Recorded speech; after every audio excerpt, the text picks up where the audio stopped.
الحمد لله وكفى وسلام على عباده الذين اصطفى أما بعد فأعوذ بالله من الشيطان الرجيم قالت يا أيها الملأ إني ألقي إلي كتاب كريم إنه من سليمان وإنه بسم الله الرحمن الرحيم ألا تعلوا علي وأتوني مسلمين صدق الله العظيم وبلغنا رسوله النبي الكريم ونحن على ذلك من الشاهدين والشاكرين والحمد لله رب العالمين. Surah Naml. Last time we had read that Hazrat Sulaiman alayhi salam has said to the hudhud, the little bird, that we are soon going to find out if you said the truth or are you among the liars.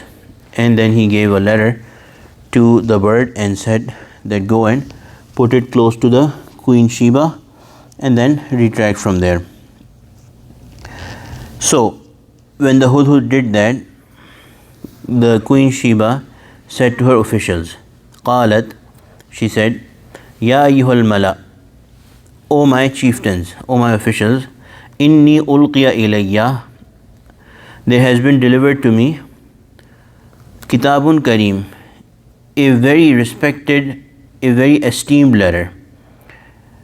So Kareem, number one, the reason is why she was calling it Kareem was that the language, the words of a Nabi, they have their own awe and they have their own station. Also, Allah subhanahu wa ta'ala has quoted this letter that we are going to read.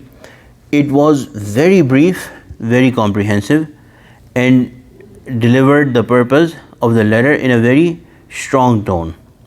Also, some ulama have written that it had the seal of Hazrat Sulaiman alayhi salam, and Kareem, Kitabun Kareem sometimes refers to a letter or a script that has a crest or a seal of someone.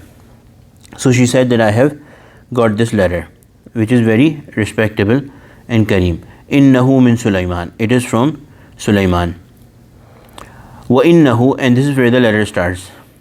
And this is Bismillahir Rahmanir Rahim. The letter starts in the name of Allah, the All Merciful, the Very Merciful. So the Sunnah of the Prophet ﷺ is also recorded that he would always start his letter or whatever he'd write with Bismillahir Rahmanir Rahim. He did not write himself, he would have people write for him. Bismillahir Rahmanir Rahim is an ayah of the Quran.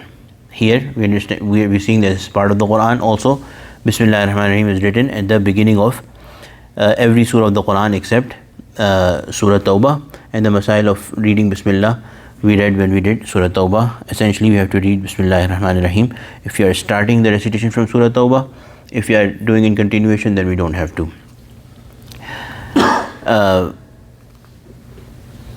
So this is an ayah of the Quran. Now there's a few things that we should understand. Number one, to write Bismillahir Rahmanir Rahim before our letter, the first thing of the letter of the Prophet ﷺ would be Bismillahir Rahmanir Rahim, in the name of Allah subhanahu wa ta'ala, the All Merciful, the Very Merciful. Second thing we should understand is that the recitation of the Quran is not complete if you do not recite Bismillahir Rahmanir Rahim. So this here, it is Bismillahir Rahmanir Rahim is there, and also when Huffaz are reciting the Quran in Taraweeh, they must recite Bismillahir Rahmanir Rahim loudly at least once in the whole Quran when they are reciting Taraweeh. Generally they do so before Surah Rahman or Surah Alaq.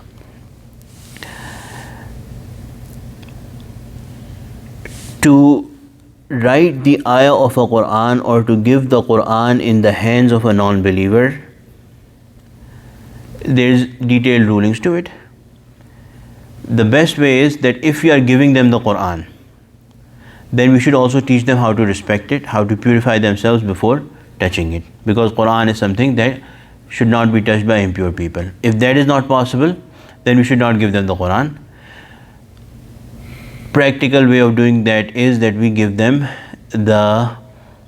we tell them some app which has tafsir also, and tafsir is more of the words of the author rather than the Quran. So then they can get an idea of the Quran, get an understanding of the Quran.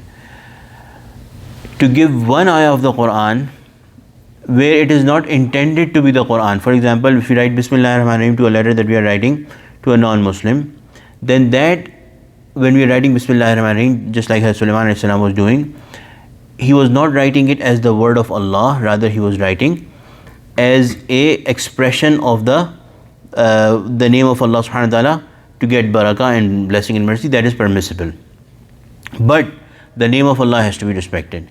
So if in present day we are writing to someone and we have a feeling, which is the general case, that Bismillah ar-Rahman ar-Rahim, nobody keeps the letters very, with respect, then it is perfectly fine to omit Bismillah ar-Rahman ar-Rahim in letters or writing it. Just say Bismillah ar-Rahman ar-Rahim before we start writing the letter or typing the letter or whatever, so that it is not disrespected. And this makes things easier, that if you are writing an email or something, we can say Bismillah ar-Rahman ar-Rahim, intend for it to be part of the email, but because we do not want it to be disrespected by the non-Muslims, then we can just say Bismillah ar-Rahman ar-Rahim and start writing that letter. The second etiquette of letter is that the Prophet ﷺ would always mention the sender's name first, and it makes more sense, although that's not the norm here, but it makes more sense. Generally, when we are writing emails, this sunnah is also fulfilled when they see the name of the sender first outside of their list of inbox. They can see the name of the sender, so that's a good thing. The name of the sender should be apparent. It makes more sense as well. It's a sunnah as well, because then the person reads that letter or that script with this background in mind, that this letter is from such and such person. If they read the letter first and then learn at the end that this is where the letter is coming from, then it's going to be difficult for them. It does not make a lot of sense. The letters should be brief and concise. We should try to say deliver our meaning as best as possible, eloquently, in short words, but it has to be long enough to fulfill the purpose of the letter. And the purpose of the letter of Sulaiman alayhi salam, as written by Mufassirin, was number one, to invite Queen Saba towards Allah subhanahu wa ta'ala, the oneness of Allah subhanahu wa ta'ala, and also to do it in such a manner that she does not degrade it or take it lightly. So therefore he wrote a single sentence, Allah ta'alu alayya wa'tuni muslimin, which is, do not rebel against me. Allah ta'alu alayya, do not rebel against me. Wa'tuni muslimin, and come to me in submission. If somebody comes to a Nabi of Allah subhanahu wa ta'ala in submission, then they are coming in submission to Allah subhanahu wa ta'ala. To submit to the Nabi of the time is also a requisite of Iman. Nobody can say today that I am a Muslim, but I, na'udhu billah, do not believe in the Prophet sallallahu alaihi wasallam.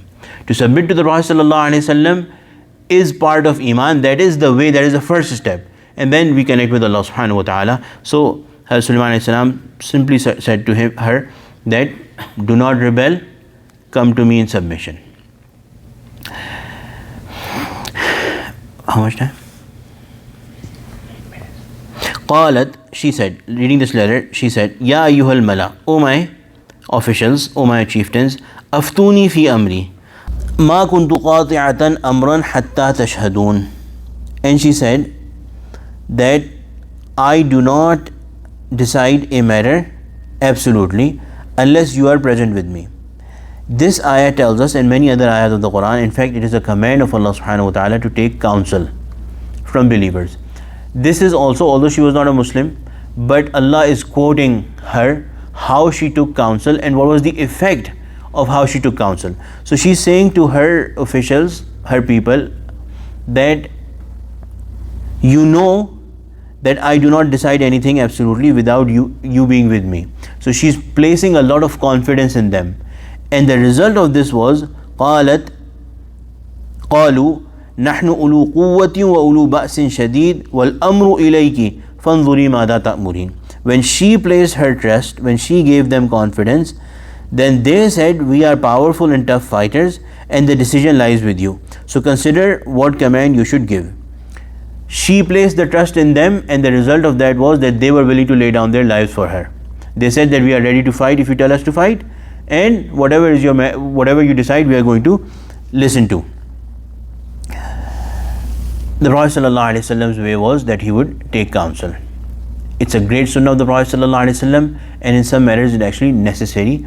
Allah subhanahu wa ta'ala has commanded the Prophet ﷺ, although he got wahi, he got direction from Allah subhanahu wa ta'ala, but the way to teach the Sahaba, to win over the hearts of the Sahaba, to give them confidence, Allah subhanahu wa ta'ala said, Shawirhum fil amr. Allah has given a straight command that seek counsel from them in matters. So whatever matter the Prophet ﷺ would consider of importance to take counsel in, he would take counsel. The ultimate decision would lie with the Prophet ﷺ.